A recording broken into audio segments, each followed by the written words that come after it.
Stage 4 మోకాళ్ల అరుగుదలకి నొప్పి లేకుండా కీళ్ల మార్పిడి ఆపరేషన్ చేయబడును.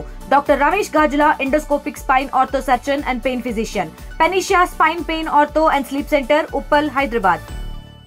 Welcome to RTV. నేను మీ గయాజ్ని.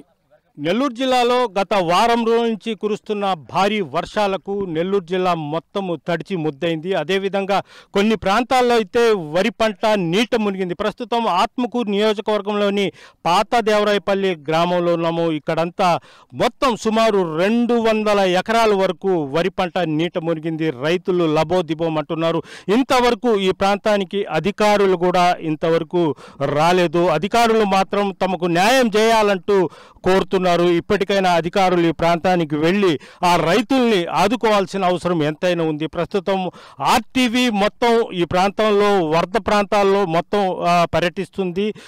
వరద నీటికి నీట మునిగిన వరి పంటను సైతము ఇప్పుడు వ్యూవర్స్ కోసం మనం చూపించేందుకు ప్రయత్నం అయితే చేస్తూ ఉంది. నెల్లూరు జిల్లాలో గత వారం రోజుల నుంచి కురుస్తున్న భారీ వర్షాలకు నెల్లూరు జిల్లాలో చాలా చోట్ల రైతులైతే ఇబ్బంది పడుతున్నారు. అయితే దీని మీద గ్రౌండ్ రిపోర్ట్ తీసుకునేందుకు ఆర్టీవీ నెల్లూరు జిల్లాలోని పలు ప్రాంతాల్లో తిరగడం జరిగింది. ప్రస్తుతము దేవాదాయ శాఖ మంత్రి ఆనం రామారెడ్డి నియోజకవర్గమైన ఆత్మకూరు పాత దేవరాయపల్లి గ్రామంలో ఉన్నాము. ఇక్కడ మొత్తం సుమారు ఒక 200-300 ఎకరాలు నీటి మునిగింది. మొత్తం రైతులు లబో దిబోం అంటున్నారు. కనీసము ఈ ప్రాంతానికి అధికారులు వచ్చి చూసిన పాపాను కూడా పోలేదు. కొందరైతే రైతులైతే 3 లక్షలు 4 లక్షలు అంటే రైతులు కూడా కాదు, రైతు కూలీలు కౌలుకు తీసుకొని ఇక్కడంతా సాగు చేస్తున్నారు.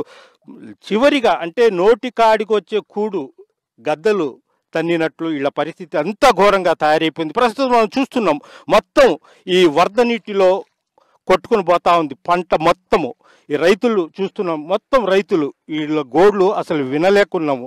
అంటే ఈ పంట మీద ఆధారపడి జీవనం సాగిస్తుంటారు, పిల్లల్ని చదివించుకుంటుంటారు. మొత్తం వీళ్ళ కొంప మునిగిపోయినట్లు కనిపిస్తున్నారు. వాళ్ళ ముఖాల్లో కూడా అసలు కాంతి కనపడడం లేదు, కన్నీళ్లే కనిపిస్తున్నాయి. ప్రస్తుతం మనతో మాట్లాడేందుకు కొంతమంది రైతులు కూడా ఉన్నారు. వాళ్ళతో కూడా మాట్లాడదాం. చెప్పండి, మీరు ఎన్ని ఎకరాలు వేశారు? ఎకరాలు వేసాను సార్. నేను కొంత కౌలు తీసుకున్నాను, కొంత మాది కొంత ఉంటే కొంత కౌలు తీసుకొని చేస్తా ఉన్నాను సార్. 8 ఎకరాలు వేసాను. దీనికైతే ఇప్పుడు 4.5 నెలలు జరుగుతూ ఉంది. 4 నెలలకు కొయ్యాలి. ఈ వారం నుంచి మిషన్లు రాక 4 రోజులు అయిపోయింది. వాన పడి వారం నుంచి వాన పడుతుంది కాబట్టి కొయ్యలేని పరిస్థితులు. లోతు నీళ్ళల్లో ఉన్నాం మేము. ఈ నీళ్ళు మా అన్ని పడిపోయి వర్షానికి పడిపోయి మొలకలు వచ్చి చాలా ఇబ్బంది. మొలకలు కూడా వచ్చాయి, మనం చూస్తున్నాము విజువల్స్. అంటే ఇంకా వీళ్ళు కోత కొయ్యాలా ఈ టైంలో ఈ వర్షాలు వల్ల చూడండి మొత్తం మునిగిపోయి మొలకలు కూడా రావడం జరిగింది. అయితే మీరు ఒక ఎకరాకి ఎంత పెడతారు? ఎకరానికి వచ్చి 40,000 రూపాయలు పెట్టుబడి పెట్టాము సార్. ఇప్పటికి 4.5 నెల అవుతుంది. 4 నెలల 10 రోజులు జరిగింది. 4 నెలలు 4 నెలల 5 రోజులు కోసుకోవాలి. తీరా కోసే సమయానికి మిషన్లు 2 రోజులు లేట్ అయినాయి. వాన వచ్చేసింది. వానతో కానీ ఆగిపోయింది, కోత ఆగిపోయింది. రోజు వాన పడును, మిషన్లు చేల కాడికి రాను పోను, కొయ్యలేకపోతున్నాము. నిలబడిపోయింది, కోత నిలబడిపోయింది. మొలకలు వచ్చేసి పడిపోయి మొలకలు వచ్చేసి మేము ఏం చేయాలో మాకు అర్థం కాల. కొంత అయితే బ్యాంకుల్లో అప్పు తెచ్చుకున్నాం, క్రాప్ లోన్ కింద అప్పు తెచ్చుకొని కొంత పెట్టుకున్నాం. కొంత రైతుల కాడ కొంత అప్పులు తెచ్చుకొని పెట్టుకొని ఉన్నాం. మొత్తం అయితే అప్పు తెచ్చి పెట్టున్నాం సార్. పైరు మీద 3,20,000 రూపాయలు పెట్టున్నాం 8 ఎకరాల మీద. అది ఎంతో వస్తే మాకు వస్తే ఒక 50,000 రూపాయలు మిగిలేది. బయటకు వచ్చి ఉంటే ఒక 50,000 మిగిలేది. కానీ ఈరోజు 3,20,000 రూపాయలు మునకైపోయి ఏం మా పరిస్థితి చెప్పుకోవడానికి, గోడు చెప్పుకోవడానికి ఎవరు రాక ఏమి చెప్పుకోలేక నిలబడిపోయినాం సార్. ఎంతమంది పిల్లలు? పిల్లలు అయితే నాకు లేరు సార్. నాకు పిల్లకాయలు లేరు. దీని మీదే జీవనం సార్. వేరే పని అనేది లేదు. సొంత పొలమా లేదంటే ఇది కౌలు పొలం సార్. కౌలు పొలం 3 ఎకరాలు, సొంత పొలం 5 ఎకరాలు సార్. సొంత పొలం 5 ఎకరాలు, కౌలు పొలం 3 ఎకరాలు సార్. మీరే కష్టపడితే 40,000 అవుద్ది. నేను కష్టపడి నా కష్టం కాక 40,000 రూపాయలు పెట్టుబడి సార్ ఎకరాకు. నా కష్టం నేను కొంత కష్టం చేసుకుంటాను. 8 ఎకరాలు సార్ నాటింది. ఇది చూసాం కదా, రైతు ఏడుస్తున్నాడు. అంటే సుమారు 8 ఎకరాలు అతను అంటే అతనికి వచ్చి ఒక 4 ఎకరాలు 5 ఎకరాలు ఉంటాయి, మిగతా కౌలుకి తీసుకున్నాడు. ఒక ఎకరా మీద అతను 40,000 పెట్టి అతను కష్టపడితే 40,000 రూపాయలు ఖర్చు అయింది. అయితే చివరికి ఈ కోతకు వచ్చే టయానికే ఈ ముద్రష్టపు వాన వాళ్ళ జీవితాన్ని సర్వనాశనం చేసింది. ప్రస్తుతం మనతో మాట్లాడేందుకు స్వామి రైతు నేను 2 ఎకరాలు కౌలు చేశా సార్. కౌలు 15,000 ఎకరాకి. నాకు ఏ ఆధారం లేదు సార్. ఈ కూలి చేసుకోవాలి, కష్టపడి 2 ఎకరాలు పండించుకోవాలి సార్. పిల్లకాయలు 3 పిల్లకాయలు సార్. నా పరిస్థితి దారుణంగా ఉంది, నీళ్ళలో పోతుంది సార్ నా ఊరంతా. దయవుంచి ప్రభుత్వాన్ని ఏదైనా ఆదుకుంటాను కోరుతుండా సార్. అధికారులు ఏమైనా వచ్చి చూసారా? ఒక్కరు రాలేదు సార్. 2 రోజుల నుంచి మేము తిరగతున్నాం, మమ్మల్ని పడుచుకున్న నాదులే లేదు సార్. స్వామి చెప్పండి, అంటే అసలు ఈ 200 ఎకరాల వరకు మునిగిపోవడానికి కారణం ఏంటి? పైతట్టు ఏమైనా వాగు ఉందా ఏంటి అసలు? మా ఊరు పైతట్టు వాగు ఉంది స్వామి. ఆ వాగు వల్ల మాకు నారు పోసినప్పటి నుంచి ఇదే పరిస్థితి. గవర్నమెంట్కి ఎన్నిసార్లు చెప్పినా కానీ ఆ కాలువ గురించి అయితే ఇప్పుడు దాకా పట్టించుకోలేదు. నేను మొత్తం 12 ఎకరాలు చేస్తున్నాను. 12 ఎకరాలు ఇదే విధంగా మొలకలు వచ్చేస్తున్నాయి. హైదరాబాద్ 6 లక్షలు నా కష్టం కాక 6 లక్షలు పెట్టుబడి పెట్టాను. 6 లక్షలు పెట్టుబడి పెట్టాను నా కష్టం కాక. మా అన్నల దమ్ములుగా మా నాన్నగారి కష్టాలు మావి కాకుండా 6 లక్షలు పెట్టాము. మొత్తం అప్పు తెచ్చి పెట్టింది. ఇప్పుడు ఏం చేయాలనేది మాకే అర్థం కావట్లేదు. మీ విషయము మంత్రి దృష్టికి కానీ అదేవిధంగా మీ అధికారుల దృష్టికి ఏమైనా తీసుకుని పోయారు? ఇప్పుడు అధికారులు ఎవరు రాలేదు సార్. మేము ఎన్ని చెప్పినా కానీ ఎవరు మమ్మల్ని ఏం పట్టించుకోవటం లేదు. అధికారులు అయితే ఇప్పుడు దాకా ఈ పక్కకు వచ్చి రావాలి దాఖలా లేదు. మొత్తం ఏ పంట ఏం బియ్యం ఇది? మొలుగులకులా ఏంటివి? ఈ క్రాసింగ్ నెల్లూరు మసా క్రాసింగ్. మొత్తం ఎంత ఉంటుంది పుట్టు? ఇప్పుడు 16-15 అంతే సార్. 15,000 నడుస్తుంది సార్ ప్రజెంట్. తాత మీరు చెప్పండి, మీరు పైరు వేసారా? వేసాను సార్. 2 ఎకరాలు వేసాను. 2 ఎకరాలు వేసారు. ఎంత నష్టము? ఎంత 80,000 నష్టం కదా సార్. 80,000. అసలు ఈ నీళ్లు ఎక్కడి నుంచి వస్తున్నాయి? ఇక్కడి నుంచి ఇటు అగ్గురారం అక్కడ ఉన్న చూడు 25 కిలోమీటర్ల నుంచి వస్తున్నాయి. 20 ఇక్కడ పెట్టారు. ఆ వాగు రోడ్డు అక్కడ దాకా రోడ్డు ఆఫ్ చేసి ఆ నీళ్ళన్నీ మాకు వచ్చేస్తున్నాయి. అది అంటే లాస్ట్కి చివరి దశలో మొత్తం చివరి దశలో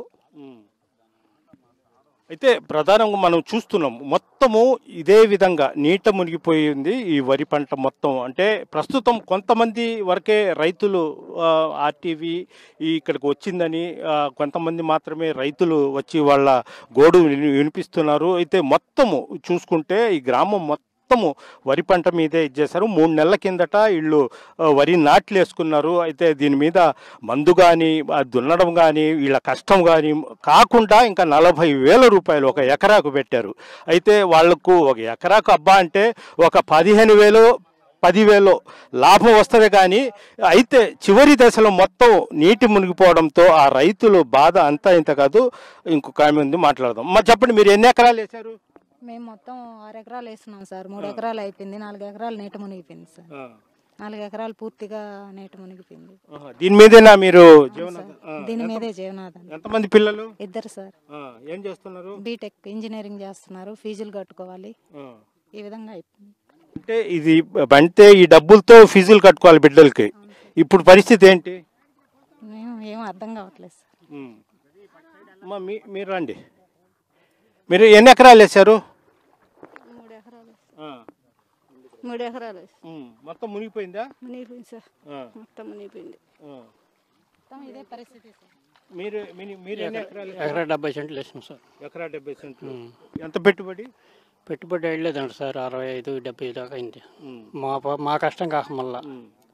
మీరు ఏం కోరుతారు? ప్రభుత్వానికి ఏం కోరుతారు? ప్రభుత్వానికి ఏముంది కోరేది, ఏదైనా నష్టపరిహారం కోరుతాం సార్. నష్టపరిహారం ఇస్తే ఏదన్నా అంత గట్టిన పడతాం, లేకుంటే అప్పుల పాలు అయిపోతాం. అంతే కదా, ఇంకేముంది. ఓకే, ఇది పరిస్థితి. పెద్ద మీరు ఎన్ని ఎకరాలు వేశారు? ఇట్రండి. దాన్ని కనిపెట్టుకోవాలి మేము చేసి నిలబడిపోయినాము. తీర నోటి కాడికి వచ్చిన పైరు ఈ రకం మొలకలు వచ్చి అన్నమైపోతున్నాం సార్. మేము చూసి ఏదో ప్రభుత్వం ఏదో సహకరిస్తుందని మేము కోరుకుంటున్నాం సార్. ముందుకు రండి. ప్రభుత్వాన్ని ఏం కోరుతారు మీరు? ఏదన్నా సహకరిస్తుందని మేము కోరుతున్నాం సార్. మా వాగు ఒకటి తెచ్చి మా నెత్తిన పెట్టారు. ఆ వాగు వల్ల ఈ పైరు మొత్తం 200 ఎకరం అన్నమైపోతాం సార్. మాకు అంటే ప్రతి సంవత్సరం ఇదే విధంగా జరుగుతుంది. ప్రతి సంవత్సరం ఇదే విధంగా, ఎండాకాలం కానీ వానాకాలం కానీ ఎప్పుడు ఇదే విధంగా అన్నమైపోతున్నాం. కౌలు చేసుకుంటాం సార్. ఎకరాకి 15,000 ముందు వాళ్ళు కడితేనే మాకు భూమి ఇస్తారు, లేకుంటే వాళ్ళు భూమి ఇస్తారు సార్. 3 ఎకరాలు వేసాను సార్. అది మా బిడ్డలు 4 పోషించుకోవాలి. దీని మీదనే కాపాడుకోవాలి మేము.